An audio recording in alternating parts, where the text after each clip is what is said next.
പക്ഷെ അവർ അവിടെ എത്തുന്നതിന് മുമ്പ് ഇന്ദ്രജിബിനെയും ഇസ്രായേൽ സൈന്യം കൊന്നു. ആ ഒരു 6 വയസ്സുകാരിക്ക് നേരെ ചീറിയെടുത്ത വെടിയുണ്ടകൾ 335 വെടിയുണ്ടകളായിരുന്നു. ആ യുദ്ധത്തിന്റെ ദുരിതങ്ങൾ പേര് ജീവിക്കുകയാണ് ഹിരോഷിമയിലെ ജനങ്ങൾ. യുദ്ധം എത്രമാത്രം വിനാശകാരിയാണെന്ന് ഈ സംഭവം ലോകത്തെ ഓർമ്മിപ്പിക്കാനാണ് ആഗസ്റ്റ് 6 നമ്മൾ ഹിരോഷിമ ദിനം.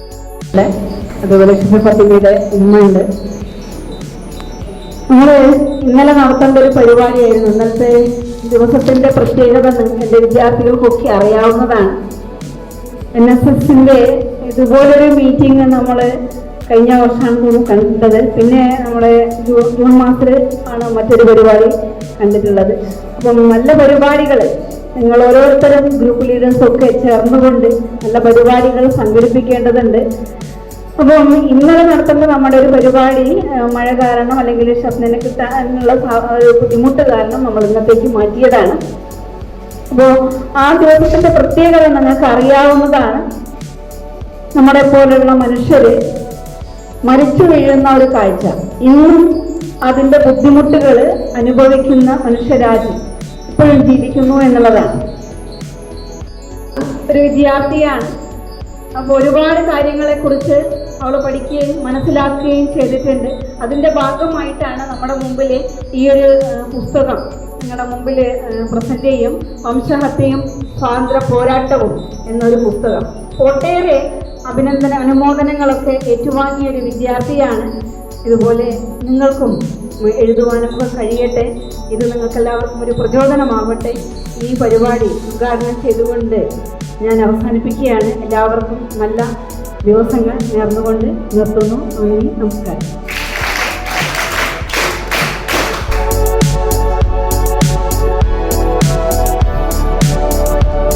യുദ്ധവിരുദ്ധ സന്ദേശം പുസ്തക കൈമാറ്റത്തിനും നമ്മളോട് രണ്ട് വാക്ക് സംസാരിക്കുന്നതിനും ഷഫ്ന ഫാത്തിമയെ വേദിയിലേക്ക് ക്ഷണിക്കുന്നു.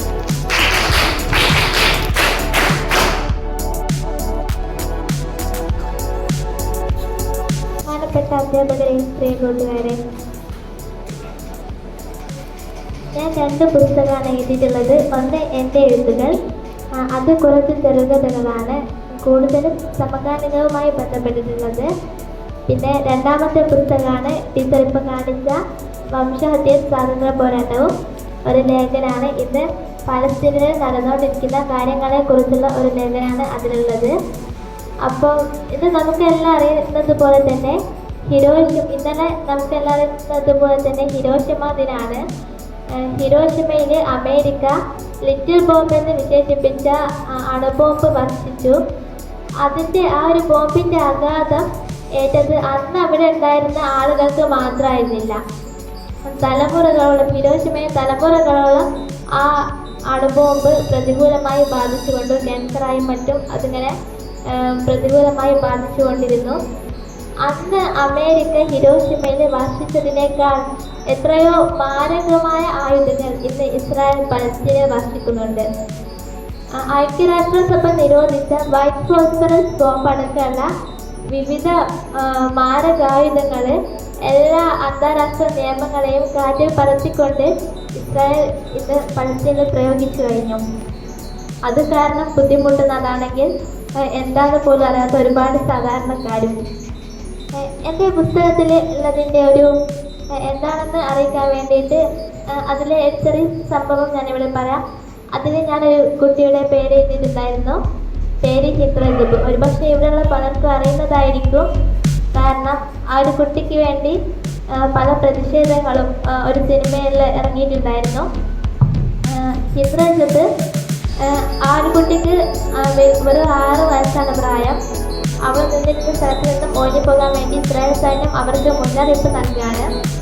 അവളുടെ ഉമ്മ കാൽനടയായിട്ടായിരുന്നു യാത്ര ചെയ്തിരുന്നത്. പക്ഷേ ഹിന്ദ്രജിബ് വളരെ ചെറിയ കുട്ടിയായതുകൊണ്ട് തന്നെ അവളെ അമ്മാവൻ്റെ കാറ് കയറ്റി യാത്ര ചെയ്തുകൊണ്ടിരിക്കുമ്പോൾ ഇസ്രായേൽ സൈന്യം അവർക്ക് നേരെ വെടിയുതിർക്കുകയാണ്. അവരുടെ ടാങ്ക് ആ കാറിന് നേരെ വെടിയുതിർക്കാൻ തുടങ്ങി.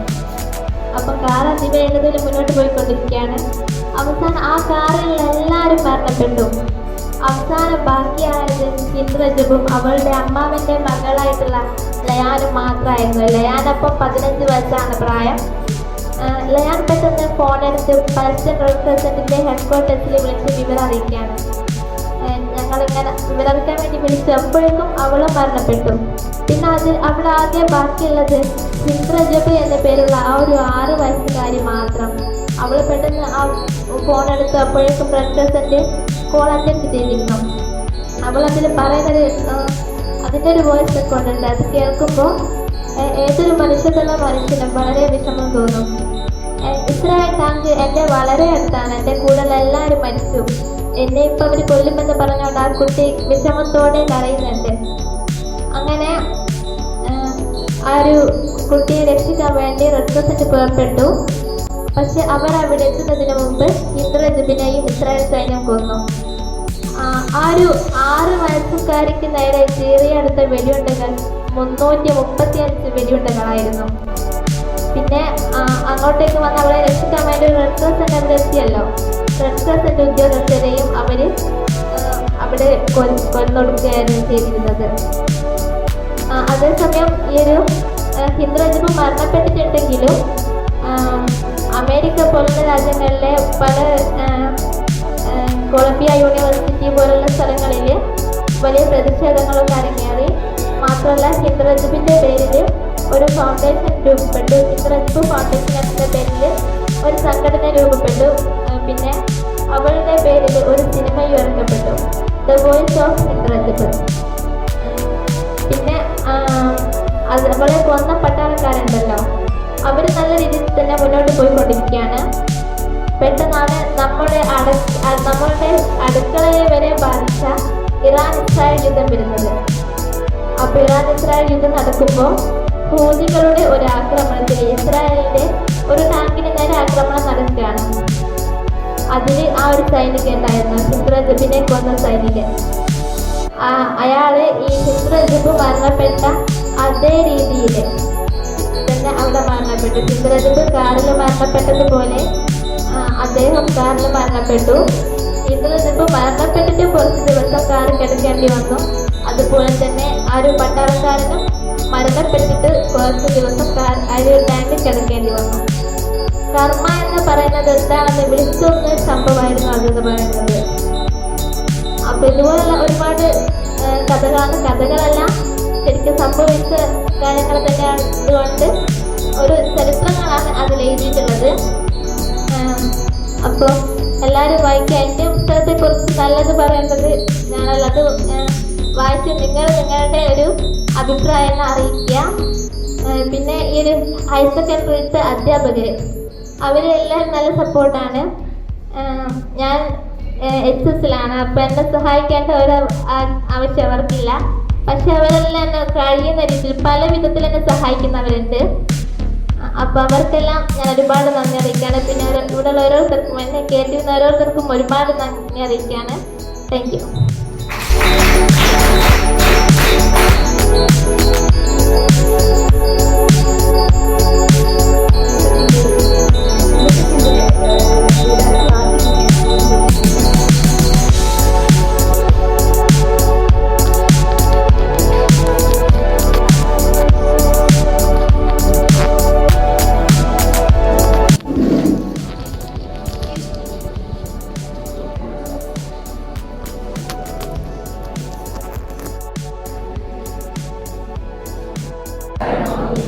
ഞാൻ മനസ്സിലാക്കുന്നു, ഭൂമിയിൽ സമാധാനവും സൗഹാർദ്ദവും നിലനിർത്താൻ ഞാൻ എപ്പോഴും ആഗ്രഹിക്കുന്നു.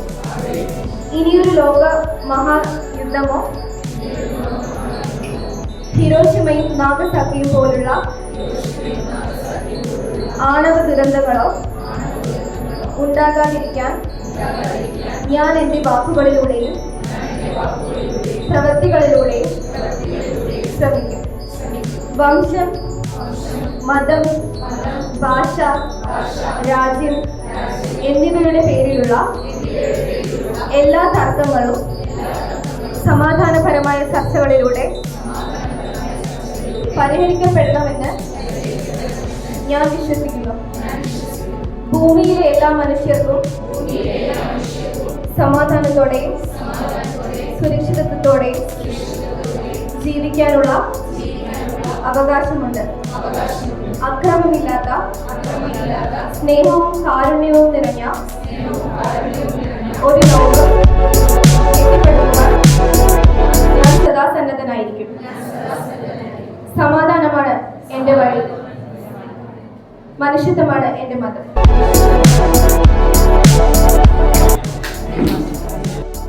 ചേർന്ന ഷെഫിനും NSSന്റെ പേരിലും പ്രത്യേകം നന്ദി.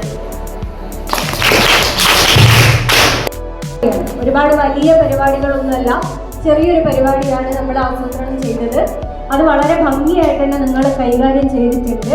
അതുപോലെ തന്നെ നമുക്ക് ആ യുദ്ധത്തിൻ്റെ അത്രയും ചെറിയ കുട്ടിയാണ്, നമ്മളെ വെച്ച് നോക്കുമ്പോൾ അത്രയും ചെറിയ കുട്ടിയാണ് അവരുടെ ആ യുദ്ധത്തിൻ്റെ കാഴ്ചപ്പാട് എന്തൊക്കെയാണ് എന്നുള്ളതാണ് ആ പുസ്തകത്തിൽ ഉൾക്കൊള്ളിച്ചിരിക്കുന്നത്.